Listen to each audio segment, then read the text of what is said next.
Di lembah sunyi tempat waktu berhenti berdetak, bertemu pandang jiwa yang lama meretak.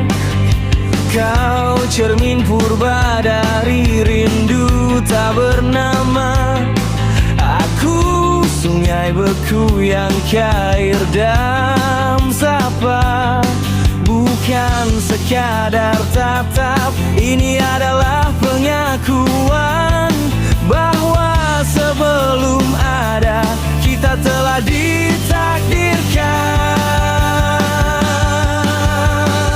Dua hati kini satu dalam frekuensi yang sama, melodi terukir abadi, tak lekan oleh karma. Bukan lagi mencari, kita adalah penemuan, menyatu dalam hening, menembus segala zaman. Cinta kita adalah janji yang ditulis Sang Pencipta, sebuah gema abadi di jantung semesta.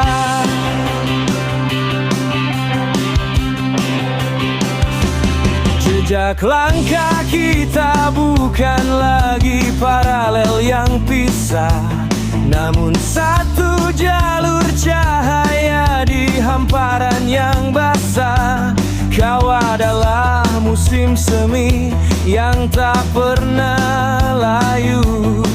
Aku adalah akarnya yang memelukmu selalu. Di sini tak ada lagi kata selamat tinggal yang getir, hanya kehangatan jiwa yang tak pernah menciut getir.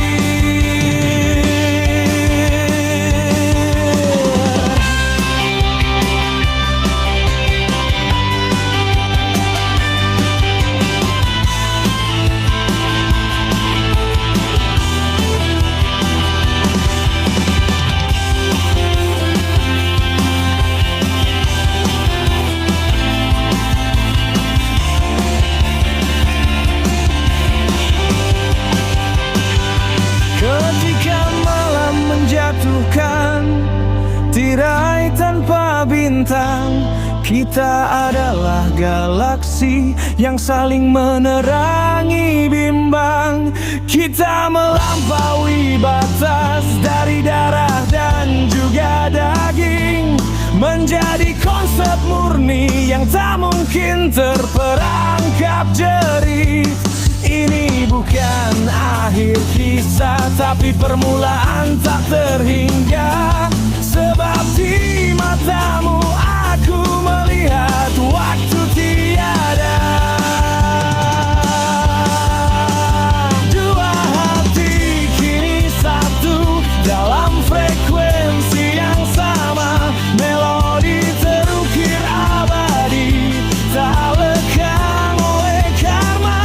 Bukan lagi mencari, kita adalah penemuan, menyatu dalam hening, menembus segala zaman. Cinta kita adalah janji yang ditulis Sang Pencipta, sebuah gema abadi di jantung semesta. Heningkan rasa dengan bisikan nyata, kita menyatu selamanya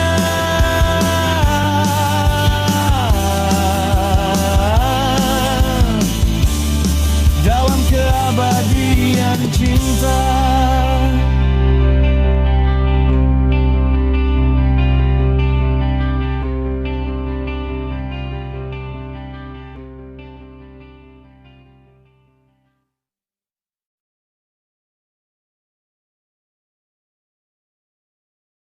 Kita sering banget ya mikir kalau pernikahan itu happy ending, akhir dari sebuah dongeng. Tapi gimana kalau pernikahan itu justru awal dari sebuah disiplin yang panjang dan mendalam, Nah, di sini kita akan coba melihat pernikahan dari sudut pandang yang beda banget. Bukan sebagai romansa yang sempurna, tapi sebagai sebuah peperangan. Perang melawan diri kita sendiri dengan panduan dari sebuah puisi yang indah. Coba deh kita resapi bait pembuka ini. Keren banget kan? Pertemuan di lembah sunyi, di mana waktu seolah nggak ada artinya. Ini tuh bukan cuma pertemuan biasa loh, ini adalah koneksi yang dalam banget, seolah-olah dua jiwa ini memang sudah ditakdirkan untuk bertemu. Nah, ini langsung membawa kita ke tema yang pertama. Gimana ide romantis soal takdir ini bertemu dengan kenyataan pahit, yaitu ketidaksempurnaan kita sebagai manusia. Kita semua suka kan sama ide ini, bahwa di luar sana ada satu orang yang emang diciptakan buat kita. Puisi ini mengakui betapa kuatnya keyakinan itu. Inilah fondasi dari begitu banyak kisah cinta yang kita tahu. Nah, disinilah puisi ini mulai berbelok dari dongeng ke dunia nyata. Puisi ini dengan jujur ngingetin kita, kalau kita itu masuk ke sebuah hubungan bukan sebagai pribadi yang sempurna. Kita semua bawa retakan-retakan dari masa lalu. Jadi apa sih artinya jiwa yang meretak di kehidupan nyata? Ya, ini pengakuan kalau kita semua bawa luka. Entah itu luka dari hubungan sebelumnya, trauma atau kerapuhan yang selama ini kita sembunyiin. Pernikahan sejati itu justru nggak dimulai dari kesempurnaan, tapi dari keberanian untuk mengakui kalau kedua pihak butuh penyembuhan bersama. Dan ini kesimpulannya indah banget. Perjalanan untuk menyembuhkan retakan-retakan itu bersama-sama, itulah awal yang sesungguhnya dari sebuah pernikahan. Bukan soal mencari kesempurnaan, tapi soal komitmen untuk tumbuh bersama. Oke, sekarang kita sampai ke inti pembahasan kita. Sebuah metafora yang kuat banget. Pernikahan sebagai sebuah perang internal yang panjang. Ini dia poin utamanya. Konflik terbesar dalam sebuah hubungan itu ternyata bukan sama pasangan kita, tapi sama ego kita sendiri. Dan perang ini terjadi setiap hari, seringnya malah cuma di dalam kepala kita sendiri. Pertempuran hariannya tuh kayak gini. Di satu sisi ada ego yang maunya selalu benar, selalu menang debat, dan kalau bisa nyimpen dendam. Nah, di sisi lain ada cinta yang minta kita buat cari harmoni, buat ngalah, dan yang paling penting buat memilih kita di atas aku. Setiap salah paham kecil itu sebenarnya medan perang antara dua kekuatan ini. Kalimat ini harusnya jadi mantra seumur hidup dalam sebuah hubungan. Ini adalah pilihan sadar yang harus kita buat lagi dan lagi dan lagi, terutama pas lagi sulit-sulitnya. Inilah inti dari disiplin mencintai. Prosesnya bisa digambarkan seperti ini. Sebelum nikah, kita ini dua garis paralel, jalan masing-masing. Setelah menikah, setiap hari itu isinya negosiasi. Kecepatan kita sama nggak? Tujuan kita masih sejalan kan? Tujuannya yaitu pelan-pelan melebur dua jalan itu jadi satu jalur cahaya yang sama. Oke, kita udah paham soal perang di dalam diri. Sekarang, mari kita lihat gimana pasangan seharusnya saling mendukung ketika masa-masa sulit datang. Karena itu pasti akan datang. Puisi ini mengajukan satu pertanyaan yang dalam banget. Malam tak berbintang itu adalah metafora untuk momen-momen paling gelap dalam hubungan. Saat harapan kayaknya hilang dan kita merasa sendirian banget. Dan malam tanpa bintang ini nyata banget loh. Bukan cuma krisis besar, tapi seringnya justru tumpukan dari hal-hal kecil.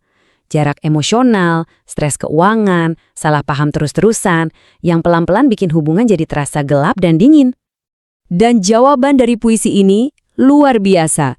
Ketika semua cahaya lain di dunia padam, kita dituntut untuk menjadi sumber cahaya bagi satu sama lain. Bukan cuma berbagi senang, tapi secara aktif jadi mercusuar di tengah gelapnya kebimbangan pasangan kita. Menjadi cahaya itu juga berarti kita harus bisa merangkul peran yang saling melengkapi. Pernikahan itu jadi indah bukan pas kita maksa pasangan jadi cerminan diri kita, tapi justru pas kita menghargai perbedaan. Kalau yang satu ibarat warna-warni musim semi, yang lain adalah akar yang kuat menopang keindahan itu, terutama pas badai datang. Yuk kita masuk ke bagian terakhir yang fokusnya adalah gimana cinta abadi itu bukan sesuatu yang terjadi gitu aja, tapi hasil dari sebuah pilihan sadar yang terus-menerus. Ini poin yang penting banget buat kita semua ingat. Hari pernikahan itu bukan garis finish, teman-teman. Itu adalah garis start. Pekerjaan yang sesungguhnya baru saja dimulai. Keabadian itu nggak ditemukan di momen-momen besar yang romantis, tapi justru di pilihan-pilihan kecil yang kita buat setiap hari. Inilah disiplin cinta yang sebenarnya. Memilih untuk mencintai saat lagi capek, memilih rendah hati padahal kita benar, memilih memaafkan saat kita disakiti. Dan inilah rangkuman dari semua ide kita. Mungkin takdir yang mempertemukan kalian, tapi hanya disiplin dan komitmen yang akan membuat kalian tetap bersama selamanya. Saya mau Anda benar-benar meresapi kalimat ini. Hubungan yang langgeng itu bukan berarti nggak ada konflik. Sama sekali bukan. Justru, hubungan yang langgeng itu adalah di mana kedua orang di dalamnya sudah menguasai seni untuk kembali, untuk memperbaiki, dan untuk memilih satu sama lain lagi dan lagi, nggak peduli seberat apapun masalahnya. Jadi, kita akhiri pembahasan ini dengan satu pertanyaan untuk direnungkan. Saat Anda melihat hubungan Anda dan melihat ke dalam diri Anda sendiri, coba tanyakan ini. Dalam perang melawan dirimu sendiri, siapa yang sedang menang? Apakah egomu atau cintamu yang terus memilih kita? Jawaban dari pertanyaan itu mungkin akan menentukan segalanya.